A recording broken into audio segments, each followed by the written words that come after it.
Now, this is a pretty crazy story. A man goes out in his yard to try and catch a snake, and he ends up falling down a cliff. And when he calls his wife for help, she doesn't answer. It happened outside the man's home on Brownhelm Road in Vermilion. And News Channel 5's Dave Arnold brings us the amazing rescue tonight. Right here we tied off some ropes and ran the ropes down the hill, and this is how we got the EMTs and the firefighters down. Vermilion Police Chief Christopher Hartung is describing yesterday's rescue of 60-year-old Dennis Obermiller, who had fallen over a 40-foot cliff across from his home after chasing a 6-foot snake out of his yard. These pictures taken by neighbor Sean Newsom show the difficulty of that steep rescue. And I kept saying, "Where are you? Where are you?" And he says, "I'm at the bottom. I'm down at the bottom of the cliff." And I said, "Where? I can't see you." And he said, "Look for the big trees." Cell phones have been getting a bad rap lately, but it's one of the many miracles in Dennis's survival. I was in the kitchen cooking, and the TV was on, and the phone was ringing, and I thought it was the TV ringing, phone on there. It was my cell phone. He had tried calling me like 3 times from down there.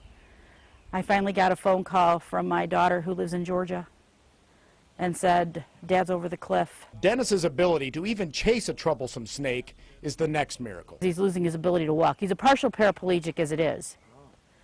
And he fell probably 29 years ago from the 3rd story of a house and was a paraplegic, and he made himself walk. Dennis was taken by life flight from a nearby field to Toledo St. Vincent Hospital. His injuries included a broken pelvis in 4 places, a broken femur, a broken wrist, and several lacerations to his head. But that's not all. We're having problems because he's got vascular issues. He's got a blockage in his aorta. Barbara credits the Vermilion Fire Department, that cell phone, and someone else for him even being alive. I just can't believe prayers got on his side, man, because he had an angel watching out for him to save him from that. In Vermilion, Dave Arnold, News Channel 5. And we just checked in with the hospital where Dennis was taken to by helicopter. St. Vincent Medical Center in Toledo tells us he is in serious condition. Lee?